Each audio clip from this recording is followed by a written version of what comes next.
ગોધરામાં કેન્દ્ર સરકારના fit India અભિયાન અંતર્ગત સન્ડે ઓન સાયકલ કાર્યક્રમ હેઠળ પ્રથમવાર સાયકલ રેલીનું આયોજન કરવામાં આવ્યું હતું।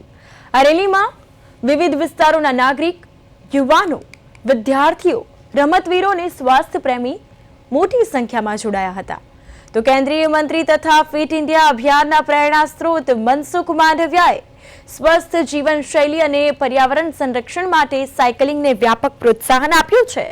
તેમના માર્ગદર્શન હેઠળ ફિટ ઇન્ડિયા અભિયાન અંતર્ગત સન્ડે ઓન સાયકલ જેવા કાર્યક્રમ યોજાયો અને સાયકલ રેલીનો મુખ્ય ઉદ્દેશ લોકોને સ્વસ્થ જીવનશૈલી અપનાવવા, દૈનિક જીવનમાં વ્યાયામનું મહત્વ સમજાવવા અને પર્યાવરણને અનુકૂળ પરિવહન સાધન તરીકે સાયકલના ઉપયોગને પ્રોત્સાહન આપવાનો હતો।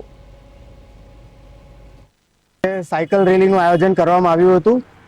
સાયકલિંગ એ પહેલા પોતાના જીવનશૈલીનો ભાગ હતો, પણ અત્યારે આધુનિક જમાનામાં સાયકલિંગ લોકો કરતા નથી અને આરોગ્યને લઈને આજે સાયકલ રેલીનું આયોજન કરવામાં આવ્યું હતું।